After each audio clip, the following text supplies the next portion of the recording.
สบายดียามเช้าไปหน่อยสบายดีเบิดสุขุสุคนเนาะบอกกันยามเช้า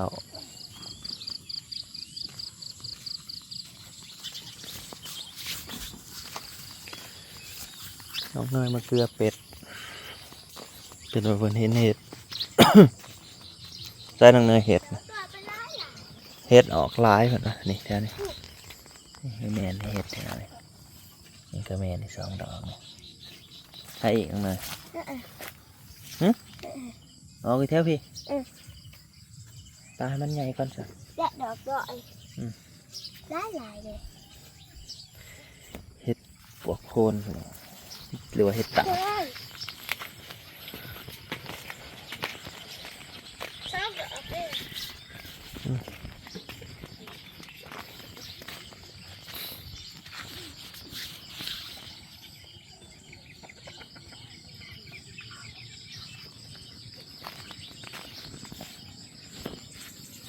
ออกคุ้มะดอกหน่อยมันหลายแล้ว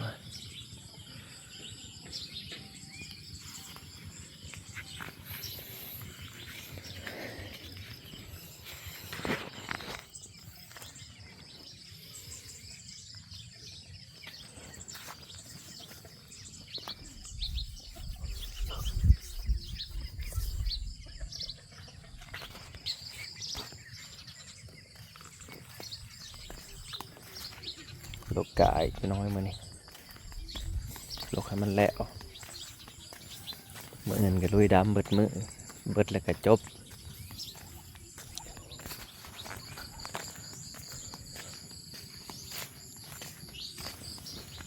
ปีกล้วยก็สุดตอนแรงๆไม่ใหญ่ทันว่าหน่อยก็สิมืออะไรนะสิมาส่งตัวแรงๆแหละตอนลูกกะแล้วมาส่งเพื่อนมากะครบหอบเมื่อวันคานเนาะมื้อนี้วันยังมื้อนี้วันบูดประหัสเลยประหัสเลยประมาณมาเก่ามื้อแล้ว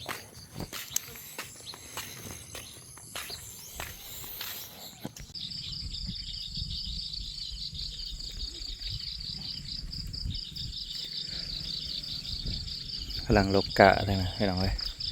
ไปขึ้นชมวิวข้างบนตอนนี้ก็6 โมงเช้า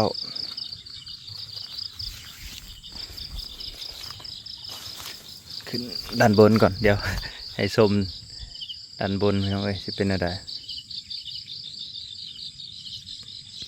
นี่พี่น้องเอ้ยบ้านนี่มีแต่สีเขียวได้บ้านนี่เต็มเลยวิวชมวิวชมวิว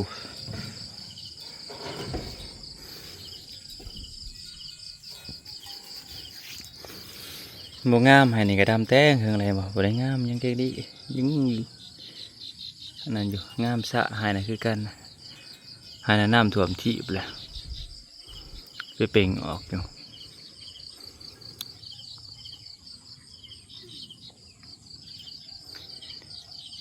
บรรยากาศ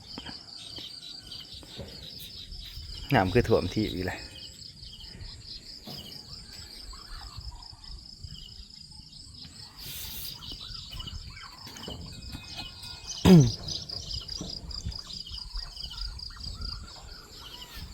ทางนรกกะหน่อยพูด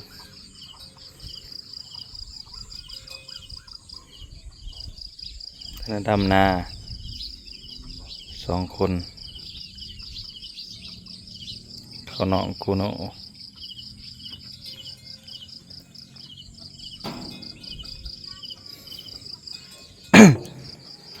วิวสูงหน่อย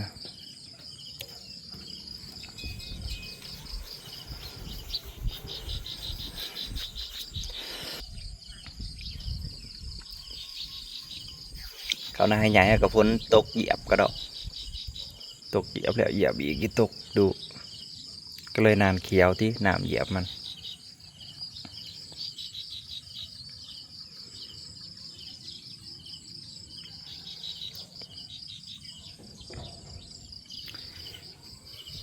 หน้าพญาอ้อยทางนะโผ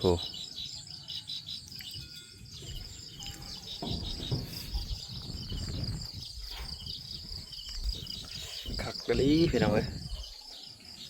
บรรยากาศยามนี้มันน่าดูซะจริงๆเดือบเขียวบดทง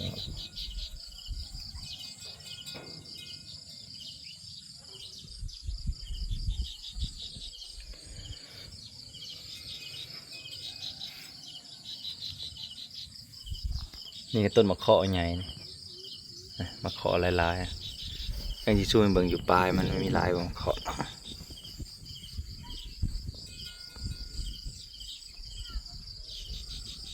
มีถั่วเบิดได้พี่น้องมาขอ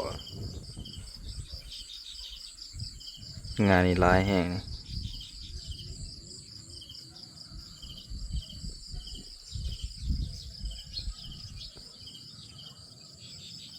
เป็นงูนอยู่มาขอนะ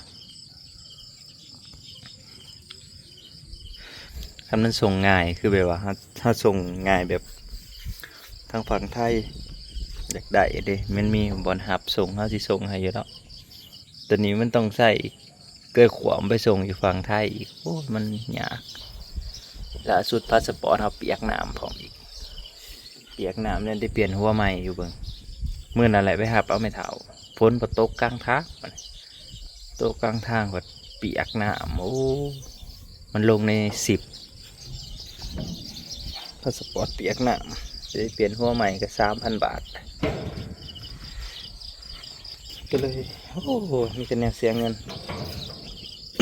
งท่านได้เปลี่ยนดอกแก้งามได้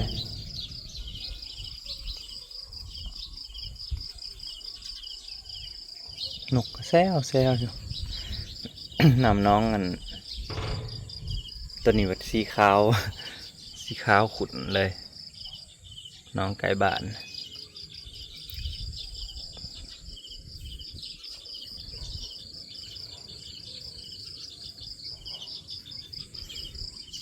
ขาวขุ่นเลย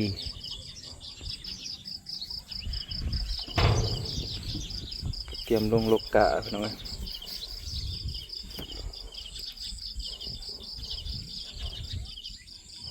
ให้นี่งามกว่าให้อันดำก่อนอีกให้นี่งาม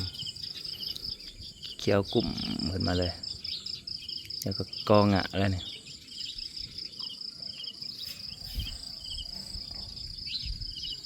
ท่านเขาเจ้าก็สิแล้วแล้วนะน้ำบริลายให้มันนี่ข้นมากคือสิแล้วไปจากของพ่อเมียเขาเจ้ายังอยู่บริลายให้ประมาณ10 ให้สับตะกะ4-5 ให้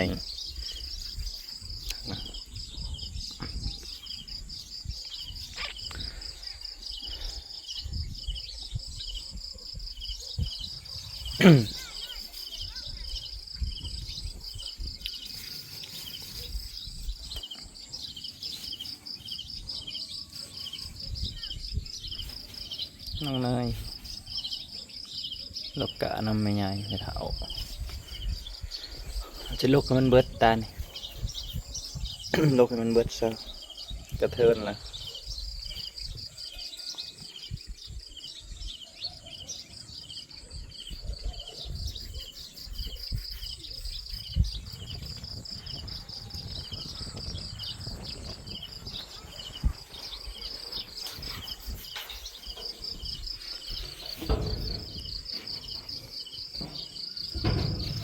ทางนี้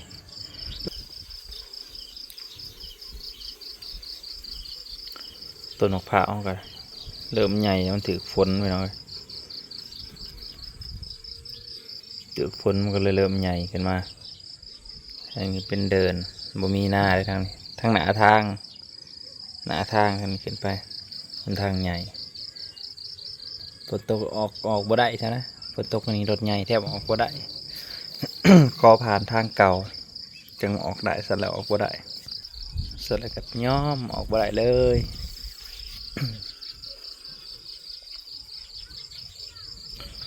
ลงก่อนพี่น้องเอ้ยวันนี้ไปเบิ่งน้องเนยลกกะก่อนทางนี้ก็เริ่มเขียวเลยพี่น้องเลยอ๋อหยอดผักบุ้งงามเรียรอนี่หยอดผักบุ้งโพดโพ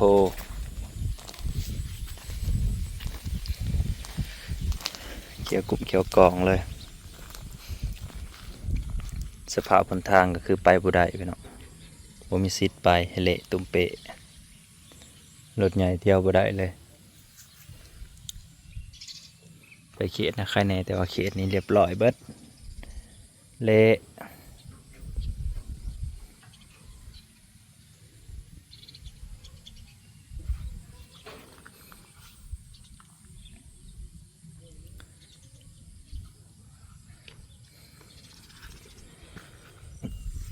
หาไก่มาต้มก่อนนะอยู่ที่ยังมุทะลงโลกะสำเร็จหน่อยเอาไก่มาต้มกินตอนเช้าก่อนโว้ตะเว้นขึ้นพูดเลย7 โมงอะไรไก่มาต้มก่อนกินแต่เห็ดลายเลยบ่ไหวพี่น้องเอ้ยกินแต่เห็ดลายต้มไก่แซ่บๆจากบาทหามาก่อนเล่งก่อนเด้อเอาตัวใดดี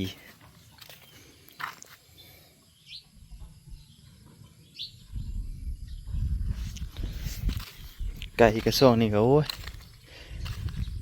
ตัวนั้นถัดมีลูก2 ตัว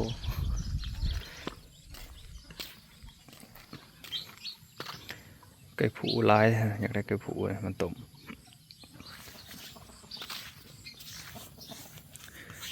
ไก่ต้นไม้ที่ถือมาให้หน่อยต้นมะสมโอนะต้นสมโออันนี้ต้นผักขมิกแพงไงได้อันนี้ต้นอันนั้นหมากยังน่าลืมหมากละมุดยังพี่น้องหมากกระหูหมากละมุดยัง